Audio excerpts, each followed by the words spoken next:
So I'm up here today, out in the Trooper again. I'm at what is called Lago Chapo, and it's a little weird up here actually. You guys have seen some photos, I think, of me up here with the Trooper and some other areas. You can see the Trooper there in the background. The thing is that this lake used to actually come all the way up to where you see the edge of the sand back there, where that red pylon is, if you can see it in the video. And it used to be that the water covered absolutely all of this area that you see with the sand and the rock and everything. And then if you look out across the lake, which I'll show you now, those edges that you see that are rocky below the tree line, the water used to cover all of that.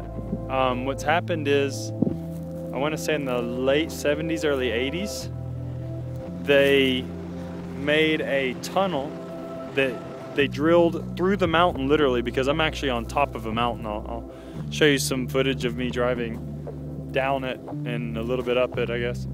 And they use it for hydroelectric. That's why you see these big power lines up on the edge of the mountain, if you can see them up there. I don't know if you can see them. But there's a row of high tension power lines that they run up there, and it's how they feed electricity to, actually, if I'm not mistaken, somebody told me that this power goes like 16 hours north to Santiago. But either way, this place is very, very remote.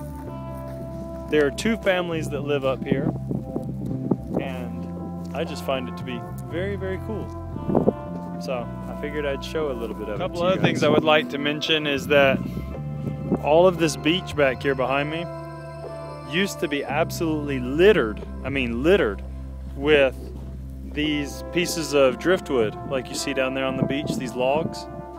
And evidently the locals or tourists, or I don't really know who, have come up here. And I mean, I used to not even be able to drive on this beach at all, but now I can drive just about wherever I want because there's no wood at all. I mean, is it good, is it bad? I don't know, but I mean, it's pretty impressive because in only a short 4 years, it's really just been cleaned up. They've taken a bunch of this stuff away, and now you can go pretty much anywhere you want on the beach. There's a little ravine over there that you can't really get through, but it's, you know, it's just kind of amazing actually how much stuff can change in 4 years. If you look up, I just don't know how much you guys can see in these videos, but there's a bunch of waterfalls around here as well. So it's a pretty cool little place to be. So hope you guys enjoyed the video. Once again, this is Lago Chapo in the 10th region of Chile.